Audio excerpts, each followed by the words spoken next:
পৃথিবীতে 3 রকমের ধর্মের লোক বেশি আছে, খ্রিস্টান, ইসলাম আর হিন্দু। 100 জন খ্রিস্টানকে যদি একই প্রশ্ন করে তোদের ভগবানকে, একবারই বলবে আমাদের ভগবান ঈসা মসীহ, যিশু খ্রাইস্ট। মুসলমানকে জিজ্ঞাসা করবে 3 থেকে 5 মানে মৃত্যুর আগে পর্যন্ত, যাকে এই তোদের ভগবানকে, একই উত্তর দেবে, ভাই আমাদের ভগবান হলো আল্লাহ। হিন্দুদেরকে যদি একই প্রশ্ন করা হয়, ভাই তোদের ভগবানকে, কনফিউজ। 100% হিন্দু 100% কনফিউজ, জানে না ভগবানকে।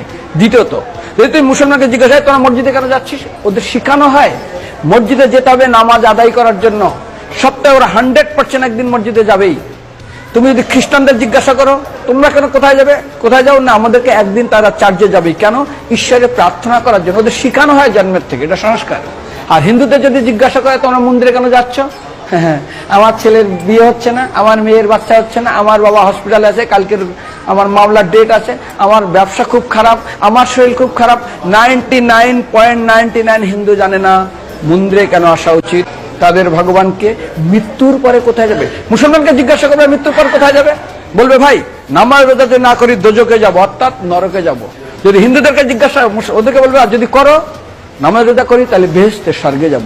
যদি খ্রিস্টানদেরকে জিজ্ঞাসা করো এই তোমরা যদি আমরা ঈশ্বর আরাধনা করি হেল অর্থাৎ নরকে যাব। যদি বলা হয় যদি করো ঈশ্বর আরাধনা তাহলে তোমরা হেবেন স্বর্গে যাব। আর হিন্দুদেরকে বলে যে তোমরা মরার পরেই 99% হিন্দু এটাই বলে, মিথ্যাই বলে, আমার বাবা সাজ্ঞানের স্বর্গে গিয়ে বসেছে। তোর বাবা কি জমি কেনা আছে নাকি স্বর্গে? তোর বাবা জমি কেনা আছে যে তোর বাবা মরার পরে স্বর্গে গিয়ে হোয়াটসঅ্যাপ করে দেখি এই যে অ্যাটাচ বাথরুম টয়লেট আমি একদম ভালোভাবে পৌঁছে গেছে, তোর বাবা স্বর্গে গেছে জানিস তুই? আরে মৃত্যুর আগে এত কষ্ট পায়, এত কিছু করে, মারার পরে আমার বাবা স্বর্গে গেছে। আরে যখন পুলিশে কোনো কয়েদি কোনো অপরাধীকে ধরে 2-4 ডান্ডা মারে, তারপর থানায় গিয়ে আরো ট্রিটমেন্ট করে, তারপরে কোর্টে বিচারে, তারপর জেল খাটে, মৃত্যুর আগে এত কষ্ট করে আমরা মারা যাই, মারা পরে আমার বাবা স্বর্গে গিয়ে বসে আছে, ওর বাবার জন্য সুযোগ কেনা আছে না, এরকম বলা যাবে না। এই জন্য আমাদের শাস্ত্র বলে পরলোকগত, স্বর্গীয় বলে না।